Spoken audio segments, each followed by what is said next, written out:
All right, let's get right into it. We're about to explore a set of ideas designed to do one thing, completely flip your understanding of reality on its head. I mean it.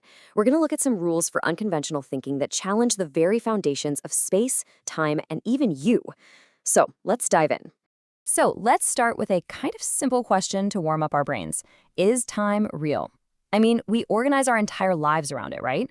Clocks, calendars, deadlines. It feels like the most solid, most concrete thing in the world. But what if it's not? The source material for this explainer makes this wild claim right off the bat. Time does not exist. Just let that sink in for a second. It's suggesting that our whole perception of past, present, and future is just that, a perception. It's a story our minds are telling us. And, hey, if our minds can cook up something as powerful and all-encompassing as time, what else can they do? This next idea suggests that the wall between imagination and reality is, well, way more flimsy than we think. If time is something we imagine, and imagined things are real, then we're already living in a world built from thought. And that sets the stage perfectly for our first big topic. So, how do we take these big, abstract ideas and apply them to the actual physical universe we live in? Well, we're going to start by kicking over a rule you probably learned in grade school, one that seems totally unshakable. Remember this from geometry class? Parallel lines never, ever, ever meet. It's a basic rule of the flat, predictable world we draw on paper. But what you're seeing here says, nope, parallel lines can intersect. How is that even possible? Well, it all works if you stop thinking about reality like it's a flat piece of paper. Instead, imagine you're on the surface of a sphere, like the Earth. Here, the shortest distance between 2 points, what we'd call a straight line, is actually an arc. So if two people start walking parallel to each other from the equator and they both head straight north, what happens? They're gonna meet, right at the North Pole. And what's so cool about this is how that one idea of curved space just changes everything. If you walk in a straight line long enough on a sphere, you end up right back where you started, which makes this idea that the universe's origin point is also its end point feel, well, a lot less crazy. And that last one, that turning 360 degrees might not bring you back to where you started, wow, that just hints at even weirder, more complex geometries out there. Okay, so we've messed with the space outside of us. Now let's turn that lens inward. If the universe isn't what it seems, what about the person who's actually experiencing it? Who are you, really? Now, here's a pretty powerful, almost mystical thought. It suggests that locked inside your own consciousness is the key to understanding the entire cosmos. That looking inward isn't just navel-gazing, it's a real path to universal wisdom. It's a beautiful idea, right? But hold that thought. And then you get the complete opposite. This statement says that no matter how hard we try, true self-knowledge is basically impossible. That we're kind of strangers to ourselves, driven by all these forces and motivations we can't ever fully understand. So, here's the billion-dollar question. How do we square this? How can both of these things be true?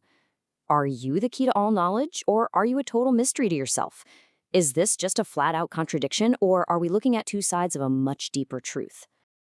Maybe the paradox is the point.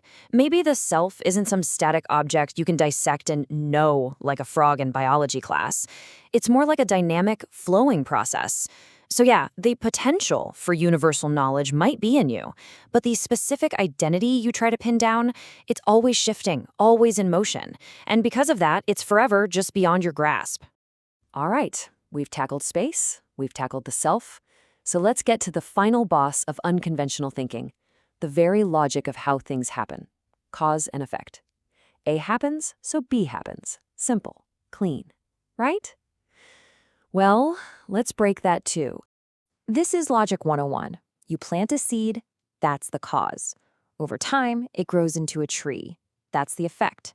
It's linear, it's predictable, and it makes perfect sense. Nobody would argue with this. Except our source material does. It completely flips the sequence on its head.